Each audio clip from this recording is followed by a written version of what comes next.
Bueno, y tras la salida de Elia Molina del gobierno de Michelle Bachelet, sigue el debate respecto a la despenalización del aborto. Y vamos a continuar discutiendo respecto a este tema. Estamos en CNN Chile con el diputado miembro de la Comisión de Salud, Víctor Torres. Gracias por acompañarnos, diputado. ¿Cómo está, Viviana? Un gusto. Muy bien, diputado, usted. Primero, saludarlo, por cierto. Me gustaría partir por que usted me comentara si considera que fue adecuada la renuncia de la ministra luego de sus dichos, a su parecer. No, mire, lo que pasa es que aquí lo que ocurre, por lo menos, y lo que yo he hablado con la ex ministra Molina, es que al generar, digamos, una polémica tan grande producto de sus dichos, ella siente que eso puede entorpecer la labor del gobierno en materia de salud y, por lo tanto, hace efectiva esta renuncia y el gobierno dice, bueno, por toda esta situación, obviamente también la aceptamos, porque entendemos que en materia, por lo menos de aborto, hay una situación que es compleja y un debate que se va a estar instalando en los próximos meses y para ello se requiere una conducción más acorde con lo que el gobierno va a plantear en su proyecto. Yo personalmente creo que la ministra fue una muy buena ministra, lamento profundamente la decisión que tomó de poder renunciar y de no poder contar con ella, no tan solo en lo que va a significar la legislación de aborto, sino que en una gran cantidad de otras cosas que son propias de las políticas públicas de salud, como por ejemplo sacar adelante infraestructura hospitalaria y una serie de otras metas que se había planteado el gobierno y ella particularmente. Ahora, cuando ya sabemos que va a comenzar el debate y hay ahí también ciertos plazos del gobierno con respecto a que se comience a legislar en esta materia, ¿constató una realidad la ministra respecto a lo que dice cuando plantea de que en las clínicas de nuestro país se practican aborto y que finalmente solamente acceden a esto las personas que tienen más recursos? Lo que la ministra quiso plantear es básicamente un problema de desigualdad de acceso a determinadas prestaciones, que eso ocurre no tan solo en materia de aborto, estamos hablando de 1 millón de otras prestaciones que también expresan inequidad respecto del acceso y es, yo creo, parte del desafío que tenemos nosotros como país, sobre todo ir mejorando la salud pública. Respecto del tema puntual, claramente es muy sabido que existen mayores posibilidades, ya sea dentro del país como fuera, de aquellas personas que tienen recursos poder acceder a este tipo de prestación, como es precisamente practicarse un aborto. Entonces creo que la ministra, más allá de lo conveniente o no de sus palabras, desde la investidura de ministro, al menos no ha mentido en cuanto a lo que todo el mundo sabe, más allá incluso de las precisiones que uno pudiera hacer, porque hay muchos que plantearon... O sea, bueno, ¿es una realidad entonces que en nuestro país en las clínicas se practican abortos de manera ilegal? Es una realidad que en Chile se practican abortos ilegales y claramente que la gente... Es que yo no podría decirle, mire, ¿sabe qué? En tal clínica se practica tal aborto. Claramente la gente que tiene más recursos tiene la posibilidad de acceder, porque quien practica hoy día abortos ilegales en Chile cobra una cantidad de plata, y así lo han demostrado personas que han hablado y que se han practicado abortos ilegales en Chile y que tienen para ello que poner recursos y de esa manera acceder. Diputado, ¿sabe por qué se lo pregunto? Porque ayer también lo conversábamos con quien está a cargo de la Fundación Miles, quien está también siendo parte del debate con Claudia Díez, claro, para avanzar respecto a estas 3 causales de interrupción del embarazo. Y una de las cosas que uno se pregunta es, bueno, si esto es un verdadero mito y todo el mundo entiende que puede ser que efectivamente en nuestro país se practican abortos de manera ilegal, ¿por qué no están las denuncias? ¿Por qué no están las cifras oficiales? ¿Qué ha pasado con poder constatar esa realidad y efectivamente demostrar? Y ese finalmente fue uno de los cuestionamientos que se le hizo a la ministra, si es que efectivamente tenía esta información por sus dichos, ¿por qué no se hace una denuncia con respecto a esto? No, porque claramente no hay casos puntuales que se puedan saber con precisión, sino que claramente hay un conocimiento, porque se transmite de hecho esta información por el boca a boca. Hay gente que se ha practicado aborto y comenta con otras mujeres y de esa misma forma llegan a los profesionales que lo hacen, porque todo esto hay que entender lo que es clandestino. Es como cuando usted me dice, bueno, ¿y qué pasa con otras cosas que son ilegales en Chile? El consumo de drogas, por ejemplo. Usted me puede decir, bueno, ¿se consume o no se consume droga en Chile? Claro que se consume ilegalmente. Bueno, ¿y por qué no poner la denuncia? Obviamente hay toda una red detrás de esto, que es una red oculta,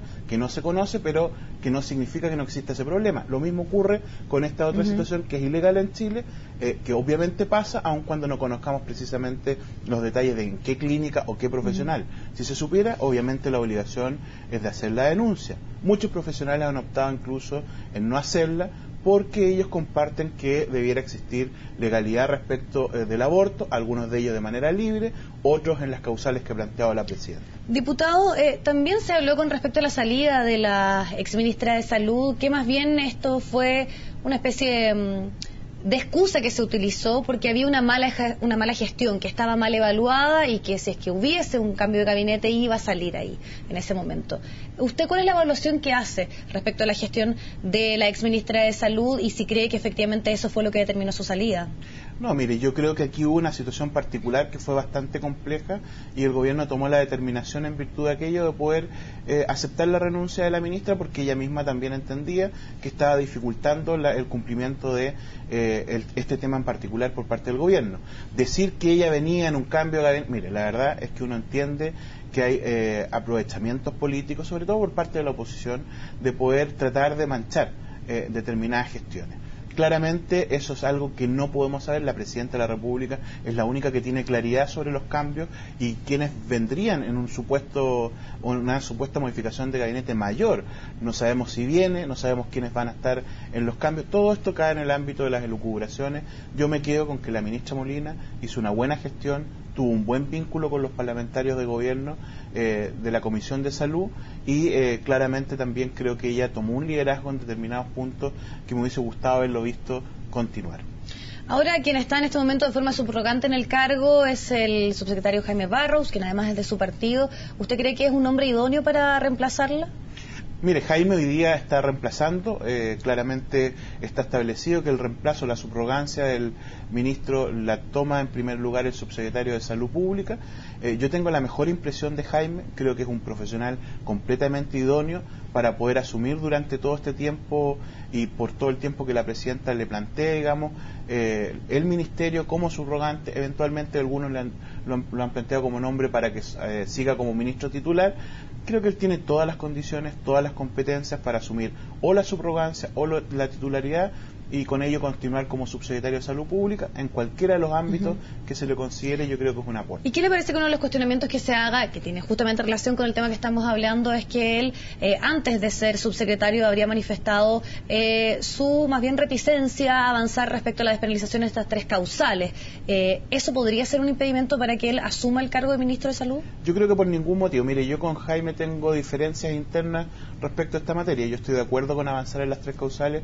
Él lo planteó en algún momento en un debate interno de la democracia cristiana, argumentos contrarios. Sin embargo, cuando él asumió la subsecretaría de Salud Pública, tuvimos varias conversaciones y él claramente ha determinado y ha dicho, yo como autoridad de gobierno me tengo que ceñir a lo que el programa del gobierno de la Presidenta Bachelet establece y en ese sentido no voy a ser un obstáculo, sino que vamos a permitir que esto avance y facilitar que se cumpla con dicho programa. Y en esta materia de aborto él entiende que como subsecretario o en cualquier otro, digamos, cargo que le establezca la Presidenta, tiene que dar cumplimiento precisamente a ese mandato. Entonces no estaría ese cuestionamiento que sobre todo viene de sectores del PPD y también del PS y particularmente del Partido por la Democracia, quienes dicen que se debiese mantener el cupo que ocupaba la exministra como militante de ese partido. Es que eso es otra cosa. Por una parte, si usted me pregunta por Jaime, yo digo, Jaime nos da garantía, yo tengo discrepancias con él en esta materia, pero como autoridad él sabe que tiene que avanzar en lo que la Presidenta diga.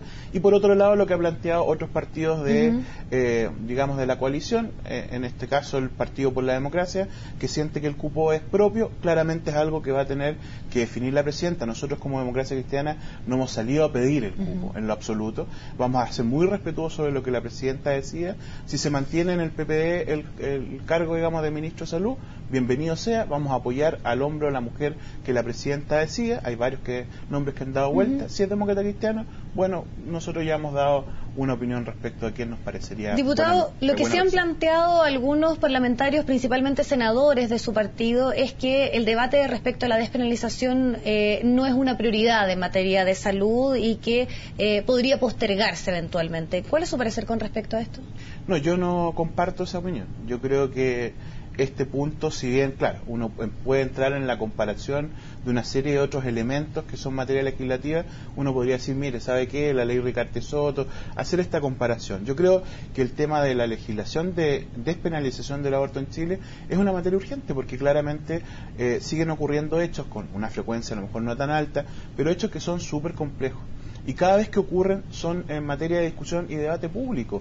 Entonces, ¿Chile necesita con urgencia? Sí. Entonces, lo que le hemos pedido al gobierno es que dé cumplimiento a los plazos que el mismo gobierno se ha puesto para definir si presenta un mensaje presidencial o apoya una moción.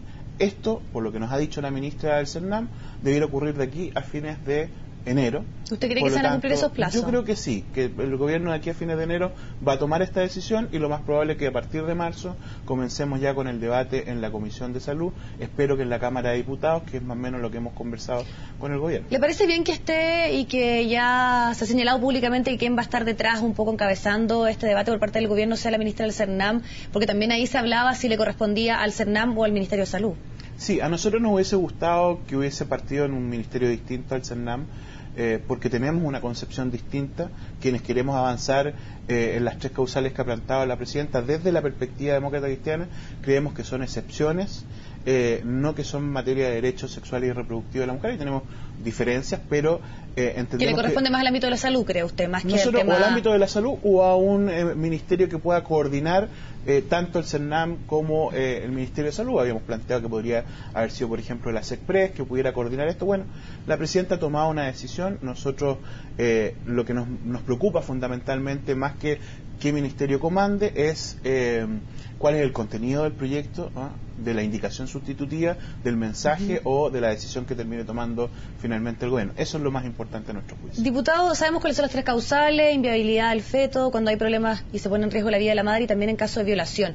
¿Usted está de acuerdo con estas tres causales? Yo estoy completamente de acuerdo con las tres causales. Creo que constituyen excepciones que son suficientes para poder entender que se puede entregar la posibilidad que la madre decida. Ojo, aquí el proyecto no busca que el Estado tome una decisión sobre si continúa o no un embarazo, porque muchos han dicho que con esta ley prácticamente todos los embarazos que tengan estas causales van a tener que abortar. Eso no es verdad. Es de la libertad, finalmente. Nosotros vamos a entregar, claro, lo que buscamos es hacer una diferenciación entre decisiones arbitrarias, ¿ya?, o imposiciones arbitrarias, y decisiones que son completamente justificables.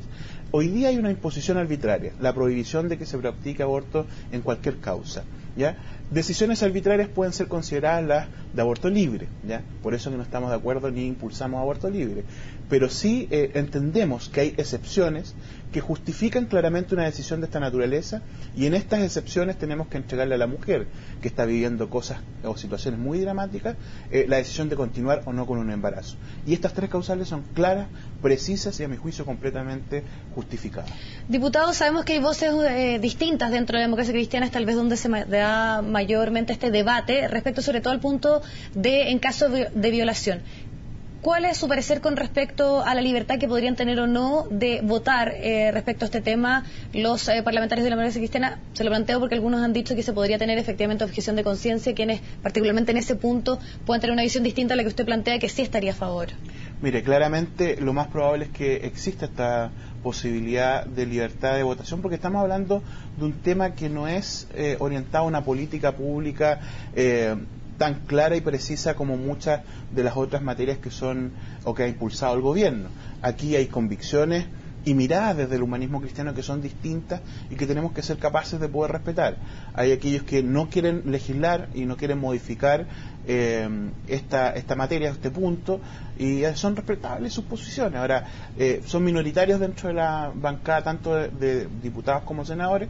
Hay otros que tienen objeción respecto a algunas de las causales, como bien tú decías, tanto en violación, y otros han planteado en inviabilidad fetal, que tienen sus reparos, lo quieren discutir, lo quieren pensar, y eso es súper legítimo, ¿no? Yo personalmente soy de los que creen las tres causales, y creo claramente que en el debate podemos llegar a convencer con argumentos a nuestros colegas para que ojalá mayoritariamente la democracia cristiana respalde este proyecto. Y esa posibilidad de libertad debiese también darse desde el Ejecutivo, porque sabemos que la petición siempre está, cuando se debaten este tipo de cosas, sobre todo si están en el programa de gobierno, de que haya ciertos consensos, de que haya cierta unidad y vayan todos en la misma línea finalmente. El Ejecutivo está muy claro respecto de la posición de los parlamentarios demócratas cristianos. En el Ejecutivo saben que hay algunos que estamos a favor de las tres causales, otros que tienen reparo con algunas y otros que no quieren, digamos, modificar la ley. Y en ese sentido ha sido muy respetuoso el gobierno, tanto a través de la ministra del CERNAM, con quien yo he tenido la oportunidad de conversar, y la misma ministra de Salud en su momento, con quien también conversamos. Así que en ese contexto el gobierno sabe que hay varios parlamentarios que podrían no estar necesariamente en la postura que el gobierno plantea, pero no obstante eso también se entiende que hay una mayoría parlamentaria que va a permitir poder modificar la legislación por lo menos en estos 3 puntos. Perfecto. Diputado Torres, le queremos agradecer muchísimo su tiempo acá con nosotros en CNN Chile. Muchísimas gracias a ti, Vivian. Chao, que esté muy bien. Chao, chao. Vamos al corte y ya volvemos.